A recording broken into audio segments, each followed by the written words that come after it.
ప్రభుత్వ మెడికల్ కళాశాల ప్రైవేటీకరణకు వ్యతిరేకంగా ఉద్యమాన్ని తీవ్రతరం చేసింది వైసీపీ. రాష్ట్ర వ్యాప్తంగా అన్ని నియోజకవర్గ కేంద్రాల్లో ఆ పార్టీ నేతలు నిరసన ర్యాలీలు చేస్తున్నారు.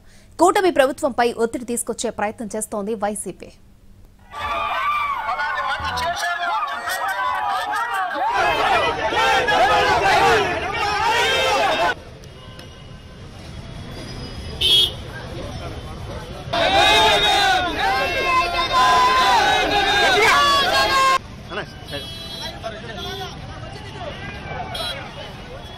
17 నెలల్లో 2,50,00,000 కోట్లు అప్పు చేసిన చంద్రబాబు ప్రభుత్వం 5,000 కోట్లను మెడికల్ కాలేజీల కోసం ఖర్చు చేయలేకపోతోందంటూ మండిపడుతోంది వైసీపీ.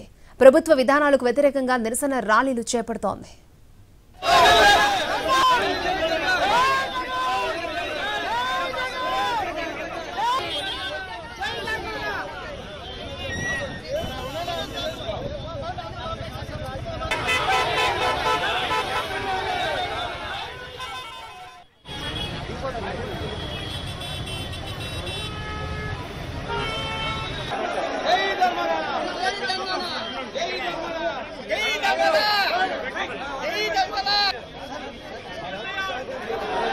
నూట 75 నియోజకవర్గాల్లో విద్యార్థులు, వారి తల్లిదండ్రులు, మేధావులు, ప్రజా సంఘాలతో కలిసి నిరసన ర్యాలీలు నిర్వహిస్తోంది వైసీపీ.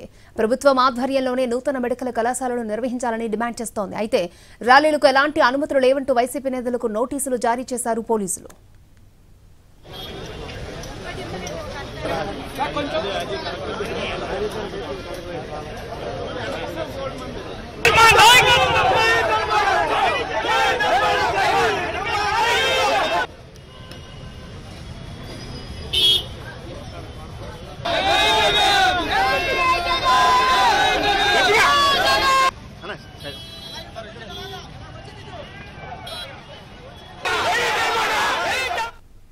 అనంతపురం జిల్లా సింగనమలలో మాజీ మంత్రి శైలజానాథ్ ఆధ్వర్యంలో ర్యాలీ చేపట్టారు.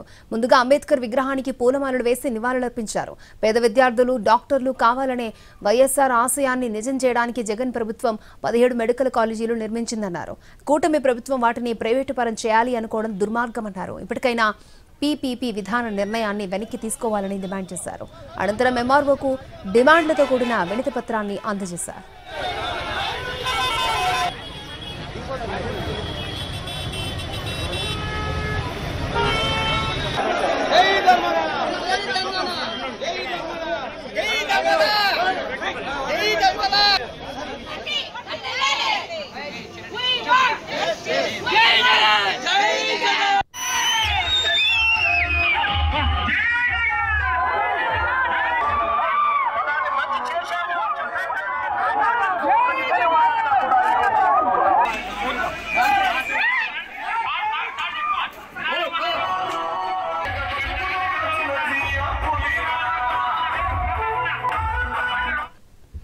ఏలూరు జిల్లా బుట్టాయిగూడెంలో మాజీ ఎమ్మెల్యే తెల్లం బాలరాజు ఆధ్వర్యంలో వైసీపీ నేతలు ర్యాలీ నిర్వహించారు. మెడికల్ కాలేజీల ప్రైవేటీకరణను వ్యతిరేకంగా నినాదాలు చేశారు. అనంతరం ఎంఆర్ఓకు వినతి పత్రం అందించారు.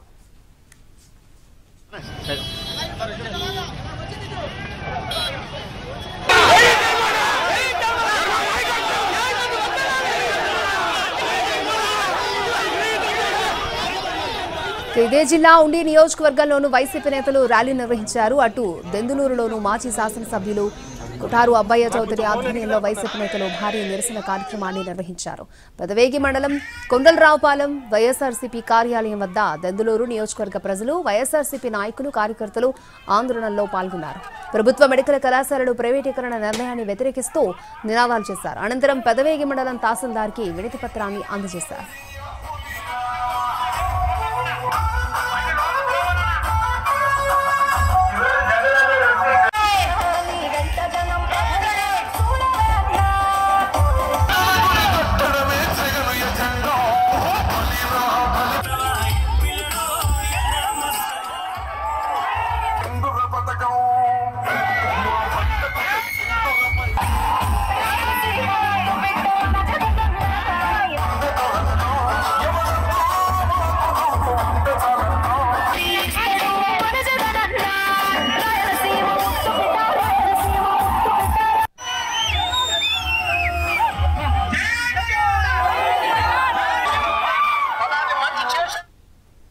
గుంటూరు జిల్లా చిలకలూరుపేటలో మాజీ మంత్రి విడదల రజనీ ఆధ్వర్యంలో భారీ ర్యాలీ నిర్వహించారు. సీఎం చంద్రబాబు తీసుకుంటున్న ప్రజా వ్యతిరేక నిర్ణయాలను వైసీపీ తీవ్రంగా వ్యతిరేకిస్తోంది అన్నారు.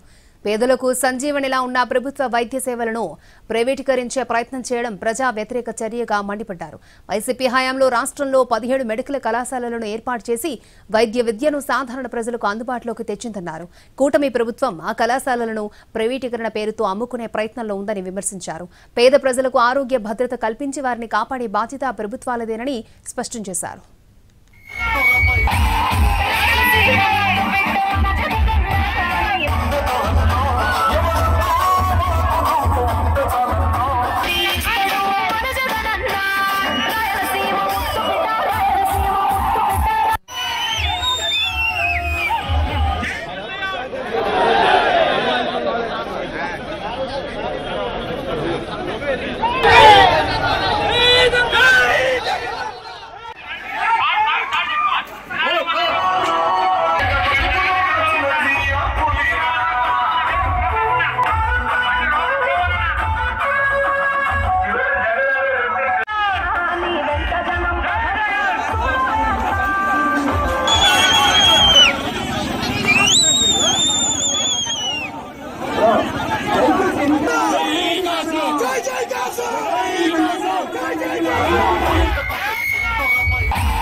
బ్యానర్ దగ్గర తోసుకోవద్దండి. ప్రైవేటీకరణను వ్యతిరేకిస్తూ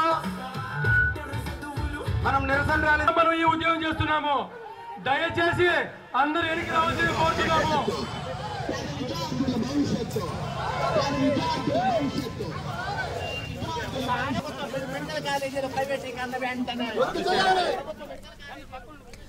మెడికల్ కాలేజీల ప్రైవేటీకరణకు వ్యతిరేకంగా శాంతియుతంగా ర్యాలీ చేపట్టామని, శాంతియుత ర్యాలీని పోలీసులు అడ్డుకుంటున్నారని మండిపడ్డారు వైసీపీ నేత బొత్స. పోలీసులు రాజకీయ నాయకులు కాదని గుర్తుంచుకోవాలన్నారు. పోలీసు వ్యవస్థ ప్రజల కోసం, చట్టాల రక్షణ కోసం పనిచేయాలని చెప్పారు. పేద విద్యార్థుల కోసమే తాము ర్యాలీ చేపట్టామని అన్నారు బొత్స.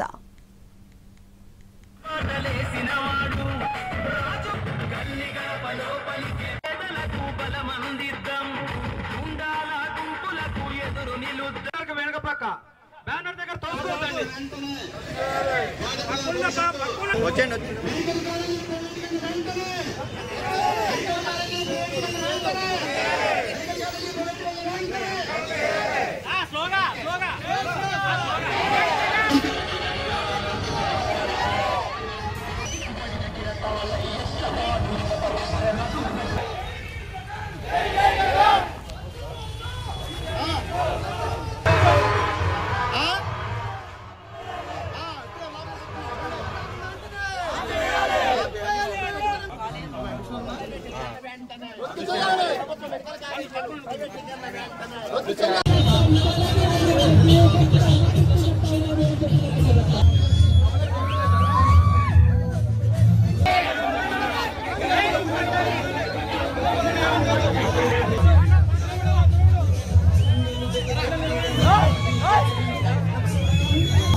ప్రజా ఆరోగ్యానికి సంబంధించింది. ఇది పేద విద్యార్థులకి సంబంధించిన కార్యక్రమం. వారు మెడికల్ విద్యని చదువుకోవాలంటే, ఉన్నత విద్య చదువుకోవాలంటే ప్రభుత్వ కళాశాలలు ఉండాలి. మెరుగైన వైద్యం దొరకాలంటే ప్రభుత్వ వైద్యాలయాలు ఉండాలి. అప్పుడే సామాన్యుడికి, పేదవాడికి మేలు జరుగుతుంది తప్ప ప్రైవేట్ వైద్య కళాశాలలోనూ, ప్రైవేటుగా ఉన్న హాస్పిటల్స్, వైద్యాలయాల్లోనూ పేదవాడికి, మధ్యతరగతి వాడికి మేలు జరగదు. ఇది అక్షర సత్యం. జరుగుతున్న కాలమాన పరిస్థితి చూస్తున్నాం. ప్రైవేట్ కళాశాలలో ఒక సీటు రావాలంటే, వైద్య విద్య నేర్చుకోవాలంటే ఏ ప్రయాసపడాలో, ఎంత డబ్బు ఖర్చు పెట్టాలో. అదే ప్రభుత్వ కళాశాలలు అయితే ప్రతిభావంతులైన విద్యార్థికి వారి ప్రతిభ ప్రకారం వచ్చే పరిస్థితి. అదే ప్రభుత్వ వైద్యశాల అయితే వైద్యం అయితే నాణ్యమైన వైద్యం, మంచి వైద్యం, వారు ఏ విధమైన ఎంత పేదవాడైనా, ఎంత మధ్యతరగతి వాడైనా ధనవ్యయం లేకుండా ఆ కార్యక్రమం చేసుకునే ఆరోగ్యాన్ని బాగుపరుచుకునే సందర్భం. అదే ప్రైవేటు వైద్యాలయం అయితే, ప్రైవేట్ హాస్పిటల్ అయితే వేల కొలది లక్షల కొలది డబ్బు కట్టి వైద్యం చేసుకోవాలని పరిస్థితి, అవి లేక వాళ్ళు ప్రాణాలు కోల్పోయే పరిస్థితి. మరి ఎందుకు ఈ ప్రభుత్వం ప్రైవేట్ని ప్రోత్సహిస్తుందో, ఎందుకు అటువంటి ప్రజా వ్యతిరేకమైన నిర్ణయం చేస్తుందో రాష్ట్ర ప్రజలందరూ కూడా ఆలోచన చేయాలి. దురదృష్టానికి మనం ఈ ప్రభుత్వాన్ని ఎన్నుకున్న నేపథ్యంలో రాబోయే కాలంలో వైద్యానికి దూరం చేస్తూ, వైద్య విద్యకి దూరం చేస్తున్న తరుణం. ఇప్పటికే మనం చూసాం ఈ మధ్యకాలంలో జరుగుతున్న పరిణామాలు. ఆరోగ్యశ్రీకి ఏ విధంగా తూట్లు పడిచి పేదవాడికి వచ్చి హాస్పిటల్లో వైద్యం దొరకని దమనీయమైన స్థితి ఈ రాష్ట్రంలో ఉన్న నేపథ్యం.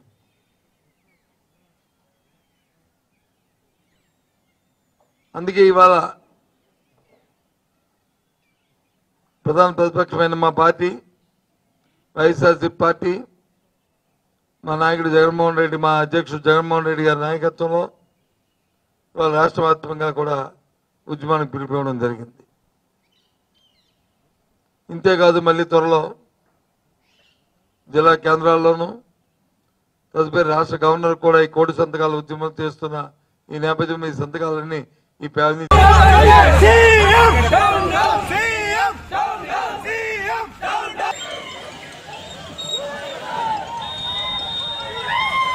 ఇది ప్రజా ఆరోగ్యానికి సంబంధించింది.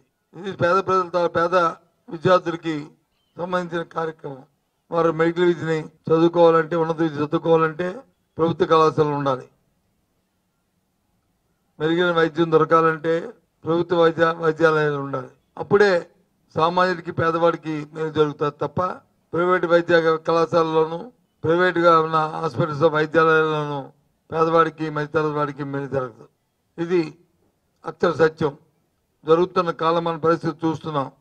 ప్రైవేట్ కళాశాలలో ఒక సీటు రావాలంటే, వైద్య విద్య నేర్చుకోవాలంటే ఎంత ప్రయాసపడాలో, ఎంత డబ్బు ఖర్చు పెట్టాలో. అదే ప్రభుత్వ కళాశాలలు అయితే ప్రతిభావంతులైన విద్యార్థికి వారి ప్రతిభ ప్రకారం వచ్చే పరిస్థితి. అదే ప్రభుత్వ వైద్యశాల అయితే వైద్యం అయితే నాణ్యమైన వైద్యం, మంచి వైద్యం, వారు ఏ విధమైన ఎంత పేదవాడైనా, ఎంత మధ్యతరగతి వాడైనా ధనవ్యయం లేకుండా ఆ కార్యక్రమం చేసుకునే ఆరోగ్యాన్ని బాగుపరుచుకునే సందర్భం. అదే ప్రైవేటు వైద్యాలయం అయితే, ప్రైవేట్ హాస్పిటల్ అయితే వేల కొలది లక్షల కొలది డబ్బు కట్టి వైద్యం చేసుకోవాలని పరిస్థితి, అవి లేక వాళ్ళు ప్రాణాలు కోల్పోయే పరిస్థితి.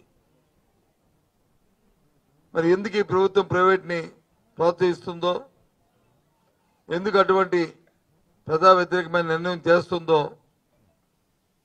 రాష్ట్ర ప్రజలందరూ కూడా ఆలోచన చేయాలి.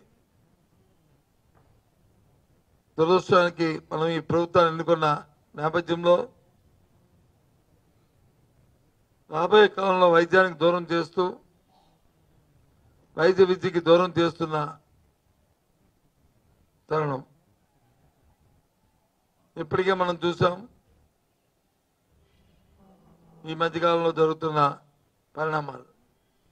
ఆరోగ్యశ్రీకి ఏ విధంగా తూట్లు పడిచి పేదవాడికి వచ్చి హాస్పిటల్లో వైద్యం దొరకని దమనీయమైన స్థితి ఈ రాష్ట్రంలో ఉన్న నేపథ్యం.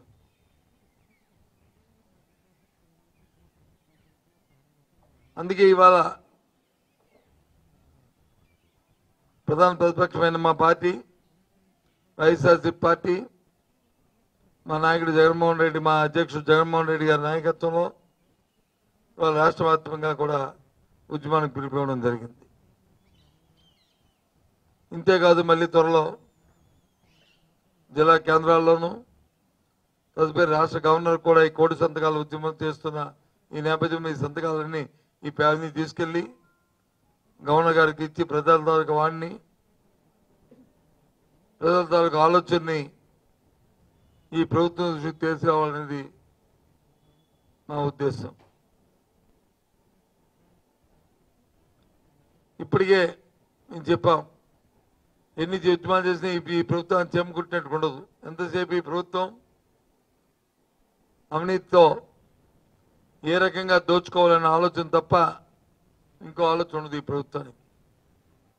అందుకే మా అధ్యక్షుడు జగన్మోహన్ రెడ్డి గారు ముందుగానే చెప్పారు, ఈ ప్రభుత్వం శాశ్వతం కాదు, కాలమానం తీరిన తర్వాత వచ్చే ఎన్నికల్లో తప్పకుండా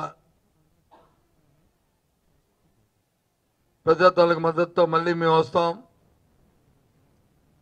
ఏదైతే నిర్ణయం ఉందో ప్రజా ఆరోగ్యాన్ని ప్రైవేట్ పరం చేసి ప్రజలను దోచుకునే కార్యక్రమం ఏదైతే ఉందో దానికి మంగళం పాడతాం. మళ్ళీ వాటిని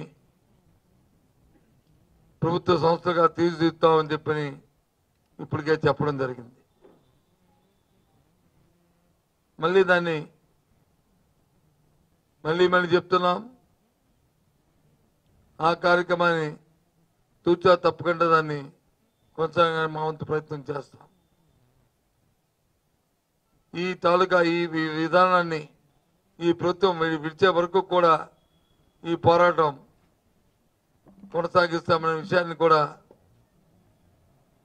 మరి మీ ద్వారా రాష్ట్ర ప్రధానికానికి మరి తెలియజేస్తున్నాం. ఇకపోతే రెండో విషయం, ఇవాళ ఉదయాన్నే లేచిన వెంటనే పత్రిక చదవడం అలవాటు. చూస్తాను పేపర్లో పెద్ద అడ్వర్టైజ్మెంట్లు పేపర్లో 3 లక్షల ఇళ్ళు కట్టామని చెప్పిన పేదవాడికి వచ్చి ఈ ప్రభుత్వం గొప్పలు చెప్తుంది. ఎక్కడ మీరు భూసేకరణ చేశారు?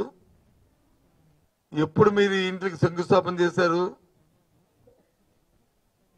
చెప్పండి ఒకసారి. తెలుగుదేశం పార్టీ నాయకులు, ముఖ్యమంత్రి గారు చంద్రబాబు నాయుడు గారు చెప్పండి, ఎప్పుడు మీరు శంకుస్థాపన చేశారో ఈ 3 లక్షల ఇంటికి? ఎప్పుడు మీరు ఈ భూసేకరణ చేశారో ఒకసారి చెప్పని ఈ ప్రభుత్వాన్ని కోరుతున్నాను, డిమాండ్ చేస్తున్నాను. ఇప్పుడు మీకున్న ఆనవాయితీ ప్రకారమే ఎవరైనా ఏదైనా కార్యక్రమం చేస్తే ఆ కార్యక్రమం నాదని చెప్పని చెప్పుకోవడం చంకలు గుద్దుకోవడం మీకు అలవాటు. అందులో భాగంగానే ఇవాళ లక్షలు పోసి అడ్వర్టైజ్మెంట్లు. ఇది వాస్తవం కాదా? నేను చెప్పింది వాస్తవం అయితే దయచేసి ఎప్పుడు మీరు భూసేకరణ జరిపారో, ఎప్పుడు మీరు శంకుస్థాపన చేశారో దయచేసి చెప్పాల్సిందిగా కోరుతున్నాను. అందుకే ఈ ప్రభుత్వం ఎంతసేపు కూడా గత ప్రభుత్వం చెప్పి చేసిన, అంతకుముందు ప్రభుత్వాలు చేసిన కార్యక్రమాలకి మసిపూసి మారకాయ చేసినట్లు వాళ్ళ కార్యక్రమాలు తప్ప స్వతహాగా వాళ్ళంటూ ఇది మా కార్యక్రమం అంటూ చెప్పే కార్యక్రమం కానీ చేసే కార్యక్రమం కానీ లేదు.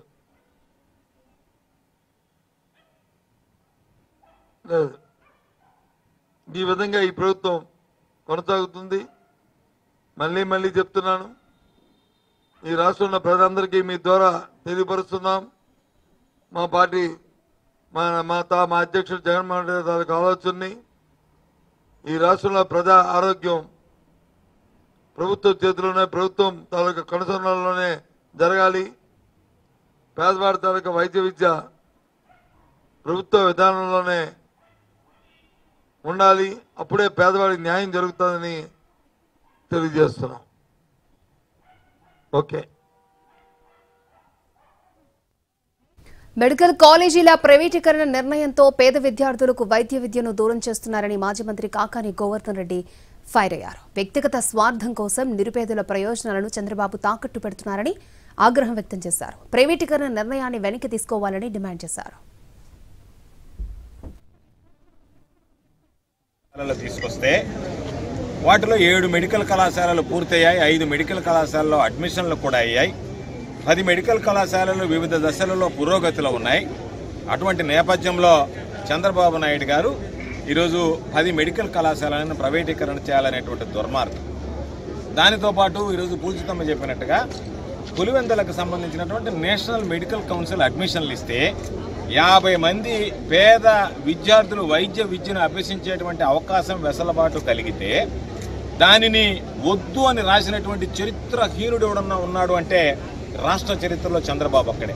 అంటే కాలేజీ పూర్తయి ప్రభుత్వం కాలేజీ నడపడానికి సిద్ధపడి నేషనల్ మెడికల్ కౌన్సిల్ కూడా అన్ని రకాలైనటువంటి ఆధారాలు ఉన్నాయి, అన్ని వసతి సదుపాయాలు ఉన్నాయి, దీనికి 50 సీట్లు మేము కేటాయిస్తున్నాము, 50 మందికి ప్రవేశం కల్పించండి అంటే వాళ్ళ వైద్య విద్య అంటే పేదవాడి కుటుంబాలలో వైద్య విద్యను అభ్యసించాలి, మా బిడ్డ డాక్టర్ కావాలనేటువంటి ఆశల మీద నీళ్లు చల్లినటువంటి దౌర్భాగ్యమైనటువంటి పూర్వ ముఖ్యమంత్రి మా నాయకులు వైఎస్ జగన్మోహన్ రెడ్డి గారు పేద ప్రజలకి మెడికల్ విద్య అందించాల్సినటువంటి అవసరం ఎంతైనా ఉన్నది. రాష్ట్రంలో క్యూబా దేశంలో ఏ రకంగా అయితే అతి ఎక్కువ వైద్యులు ఉన్నారో ఆంధ్రప్రదేశ్ రాష్ట్రంలో కూడా ఎక్కువ మంది వైద్యుల్ని తయారు చేయవలసినటువంటి బాధ్యతను ఆయన ఆలోచించి 17 ప్రభుత్వ మెడికల్ కళాశాలలను ఏర్పాటు చేయడం ద్వారా అది ఖరీదైన వైద్యంగా కాకుండా పేద ప్రజలు కూడా డాక్టర్లుగా అవ్వటం కోసమని ఆయన ప్రభుత్వ కళాశాలల్ని ప్రోత్సహించాలన్నటువంటి ఉద్దేశంతో 17 కళాశాలలకు శంకుస్థాపనలు చేసి 7 కళాశాలల్ని పూర్తి చేసి మిగతావన్నీ కూడా దాదాపు 70-80% నిర్మాణాలు పూర్తవుతున్నటువంటి దశలో కూటమి ప్రభుత్వం వచ్చి